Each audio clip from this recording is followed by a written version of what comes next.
అవా అవే 3-4 ఉన్నాయి. అవే కదండి, బట్టల దగ్గర పెడతాం, నాఫ్తలు నుండలు అవేగా.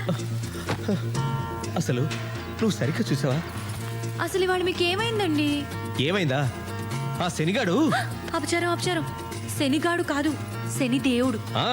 ఆ శనిదేవుడు నా మీద పడి టెండూల్కర్లా సెంచరీల మీద సెంచరీలు కొట్టేస్తున్నాడు. వస్తే పిచ్చి మొహమా, అసలు ఏం జరిగిందో తెలిస్తే నువ్వు గుండాకి సస్తావు. అదేంటో ముందు చెప్పండి. యాక్సిడెంట్ జరిగిన రైల్లోంచి దొంగిలించిపోయిన సూట్ కేసులో కోట్ల విలువ చేసే వజ్రాలు ఉన్నాయట.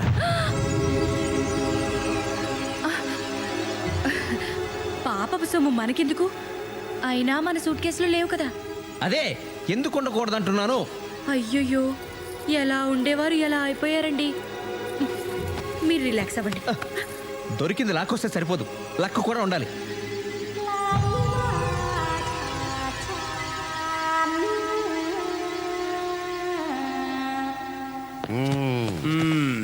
ఏమయ్యా, ఆఫీసర్ అని స్పెషల్ డ్యూటీ.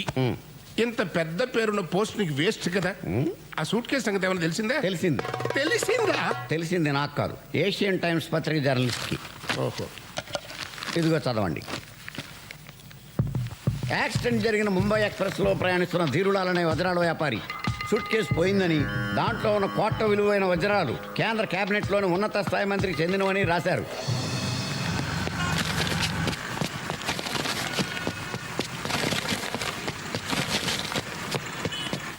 బారు పేరున్న ఆఫీసరు ఏంటయ్యా ఇది? మనం ఏ విషయాన్నైనా ఎంత గోప్యంగా ఉంచినా ఈ ప్రెస్ వాళ్ళ కట్ట తెలిసిపోతున్నాయ్యా.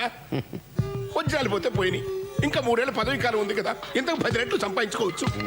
కానీ నా పిఎం పోస్ట్ పోయిందంటే అవ్వా నా పొలిటికల్ కెరీరే భూస్థాపితం అయిపోతుందయ్యా. నాకు ఆత్మహత్య శరణ్యం. అవునండి. 7 కొండలవాడా, నన్ను కాపాడు తండ్రి. ఈ గండ నుంచి గట్టెక్కించు తండ్రి. నీకు 2 వజ్రాలు కాదు, 200 కోట్ల రూపాయలు నీ హుండీలో వేయిస్తా. ఇదిగో షిరిడి సాయిబాబా, ఈ దయానంద్ పేరు బయటికి రాకుండా కాపాడు తండ్రి.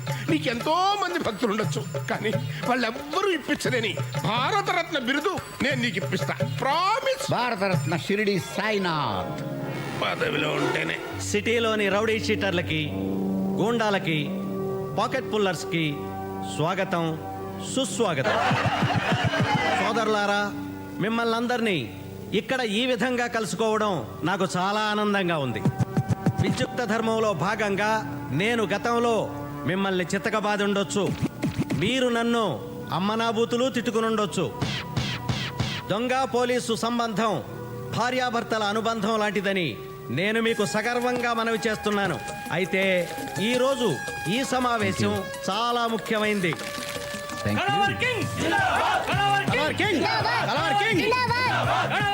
ఎవరయ్యా ఇతను? ఇంత ఫాలోయింగ్ ఉందేంటి? ఇతను సూపర్ దొంగ అని ఒక ఆగిపోయిన సినిమాలో హీరో సార్. ఇప్పుడు రాయల్ గా రియల్ లైఫ్ లో సూపర్ గా దొంగతనాలు చేస్తున్నాడు. నమస్తే. కింగ్, కళావర్ కింగ్ శ్రీనివాస్, ఎస్పీ శ్రీనివాస్. కూర్చోండి. Yo man. కొద్ది రోజుల క్రితం ముంబై ఎక్స్ప్రెస్ యాక్సిడెంట్ అయిన విషయం మీకు తెలుసు. ఆ ట్రైన్ బోగీల్లో లూటీ జరిగింది. సార్, ఆ ట్రైన్ దోపిడీకి మాకు ఎటువంటి సంబంధం లేదు. మీకేమైనా అనుమానం ఉంటే డ్రాప్ చేసుకోవటం మంచిది. చూడండి బ్రదర్స్, ఈ దొంగతనం మీరు చేయలేదని మాకు తెలుసు. Please SIT down. కానీ ఆ దోపిడీలో ఓ ఎర్ర రంగు సూట్ కేసు పోయింది. అందులో కొన్ని 100 కోట్లు విలువ చేసే వజ్రాలు ఉన్నాయని తెలిసింది. ఆ చుట్టుపక్కల కాలనీలకి చెందిన ప్రజలు ఆ ట్రైన్ని దోచుకున్నారు. అందుకని మీరంతా ఆ కాలనీల మీద పడి ఇళ్ళని సోదా చేసి అనుమానితుల్ని తన్ని బెదిరించి ఆ ఎర్ర సూట్ కేసుని ఎలాగైనా సంపాదించాలని మా డీజీపీ గారు ఆర్డర్స్. అందుకు మీ సహాయ సహకారాలు కావాలి. కాకపోతే ఇదంతా అచ్చం దొంగతనంలో జరగాలి. బంగారం, వెండి, డబ్బు ఎంత దొరికితే అంత మీరే తీసుకోండి. అయితే మామూలుగా మాకు ఇచ్చే 30% మాకు ఇచ్చేస్తే చాలు. వజ్రాల సూట్ కేసు తెచ్చిచ్చిన వాడికి 10 పైసలు వాటా కూడా ఇస్తాం. అంతేకాదు, పోలీస్ డిపార్ట్మెంట్ లో ఉద్యోగం కూడా ఇస్తాం. సైలెన్స్. అయితే ఒక కండిషన్, జాగ్రత్తగా వినండి. ఈ దొంగతనాలు పోలీసుల సహకారంతో జరుగుతున్నాయని గాని, వజ్రాల సూట్ కేసు గురించి వెతుకుతున్నామని గాని ఎవరికీ తెలియకూడదు. ఈ రహస్యం బయటికి పొక్కిందో మిమ్మల్ని మీ ఇంట్లోనే కాల్చి పారేస్తాం. సార్ మీ డిపార్ట్మెంట్కి మా ఫుల్ సపోర్ట్. అయితే ఎవరినైనా నమ్మొచ్చు కానీ మీ డిపార్ట్మెంట్ని నమ్మకూడదని మాకు మీకు తెలుసు. ఎందుకంటున్నానంటే ఒకవేళ ఆ సూట్ కేసు నాకే దొరికిందనుకోండి, న్యాయంగా నా వాటా నాకు ఇస్తారని నమ్మకం ఏంటి? This is too much. దొంగోడు పోలీస్ దొంగోడిని నమ్మకపోతే ఎలా? మీరు మరీ జోకర్లా మాట్లాడుతున్నారు సార్. పేకాట్లో కార్డ్ షో అయినా రమ్మీ అవుతుందని నమ్మకం లేదు. నేను సాటి దొంగనే నమ్మను, పోలీస్ని ఎలా నమ్ముతాను సార్?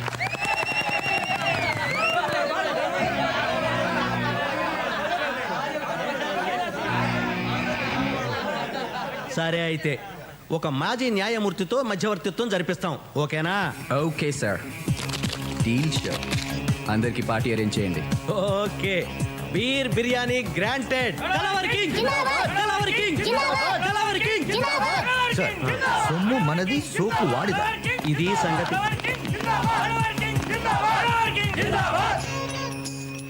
సార్, ఈ భూమి మీద పులులు, ఏనుగులు, గుర్రాలు, నెమళ్ళు లాంటి జీవరాశుల సంఖ్య తగ్గిపోతున్నట్టే మంచోడు కూడా క్రమంగా అంతరించిపోతున్నారు. పత్రికలు మంచివి కాదు, టీవీ ఛానల్స్ మంచివి కాదు, జర్నలిస్టులు మంచోళ్ళు కాదు, పోలీసులు మంచోళ్ళు కాదు, దుష్టులు, దుర్మార్గులు. ఇలాంటి దుర్మార్గుల మధ్యలో మీలాంటి మంచివాళ్ళు ఎలా బ్రతుకుతున్నారు సార్? ముందా సొల్లాపి ఆ ఏషియన్ టైమ్స్ రిపోర్టర్ సంగతి ఏమైందో చెప్పు. ముందు మీరు ఆ గుర్రాన్ని దిగితే చెప్తాను సార్.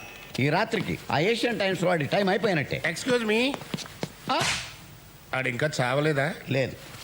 మళ్ళీ ఆ సూట్ కేసు న్యూస్ పత్రికల్లో వచ్చిందా? నువ్వు చచ్చినట్టు న్యూస్ అన్ని పత్రికల్లోనూ అచ్చు తప్పు లేకుండా వస్తుంది. దయచేసి కూర్చోండి. Okay. For your kind information, ఆ సూట్ కేసు గురించి home minister regular DGP railway డీజీపీకి ఫోన్ చేసినట్టు తెలిసింది. మాట్లాడొచ్చు. ఆ విషయం వాడికి ఎలా తెలిసింది? రైల్వే మంత్రి ద్వారా ఆయనకు వీరులా స్వయంగా చెప్పాడట. ఒకటి ముట్ట చెప్పినట్టు కూడా తెలిసింది. చిచి, రాజకీయాల్లో రహస్యాన్ని రచ్చ చేస్తారంటయ్యా. అసలు వీళ్ళేం మంత్రులయ్యా? కాదులే, అసలు ఆ వీరులాలు కానీ నేనే రైల్వే మంత్రి దగ్గర పంపించాను చూడు, అది నేను చేసిన పెద్ద తప్పు. ఎస్. అయింది అయిపోయింది కానీ ఆ హోమ్ని కొంచెం కనిపెట్టి ఉండు. Okay sir. ఎవరు వింటున్నట్టున్నారయ్యా? బొమ్మలండి, ముచ్చటపడి మీరు పెట్టించుకున్నవే. టెన్షన్ కదా, అలాగే ఉంటాయి. టెన్షన్ తట్టుకోలేకపోతున్నాను ఆయన. మధ్యవర్తిగా ఉండడానికి నాకేం అభ్యంతరం లేదు. అయితే నా సంగతి తెలుసు కదా, సర్వీస్లో పెద్దగా సంపాదించుకోలేదు. సో క్లియర్లీ చెప్పండి, ఎంత ఇస్తారు? మీరు చెప్పండి. కాదు, మీరే చెప్పాలి. న్యాయంగా ఎవరికెంత వాటా రావాలో తేల్చి ఎవరి వాటా వాళ్ళకి ఇవ్వడానికి ఎంత ఇస్తారు? ధర్మాన్ని కొంచెం మీకు అనుకూలంగా జరిపి మీకు ఎక్కువ, దొంగలకి తక్కువ పంచడానికి ఎంత ఇస్తారు? పెద్ద మనిషిగా ఉంటూనే ఆ మొత్తం ప్రాపర్టీ మీకే వచ్చేటట్టు చేసి న్యాయ ప్రకారం ఆ దొంగలకి ఏమివ్వక్కర్లేదని, రోజు కూలీ ఇస్తే సరిపోతుందని తేల్చడానికి ఎంత ఇస్తారు? Package deal. చెప్పండి, ఎంత ఇస్తారు? మీకు 5 లక్షలు ఇస్తాం. కుదరదు, మరో 5 లక్షలు ఇవ్వండి.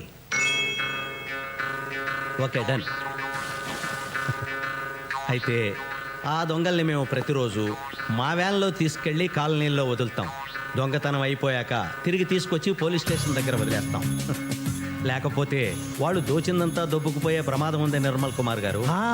అంతే అంతే. అయితే మా కండిషన్ ఏంటంటే మీరు ప్రతిరోజు వాళ్ళతో పాటు వ్యాన్లో వెళ్ళి వాళ్ళతోనే తిరిగి రావాలి. తెల్లారేసరికి మళ్ళీ మిమ్మల్ని మీ ఇంటి దగ్గర వదిలేస్తాం.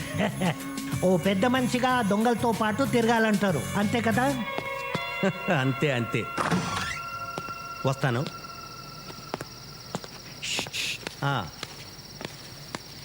అయితే వాళ్ళు దోచుకున్న దాంట్లో నాకు వాటా ఇస్తే బాగుంటుంది.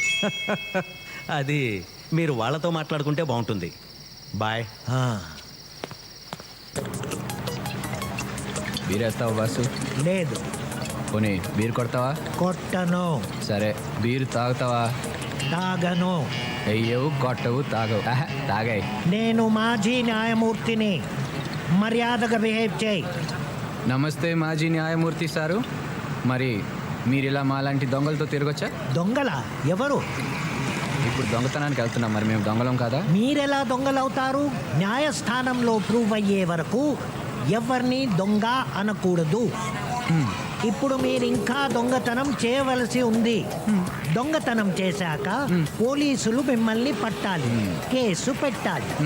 కేసుపై కోర్టులో విచారణ జరగాలి.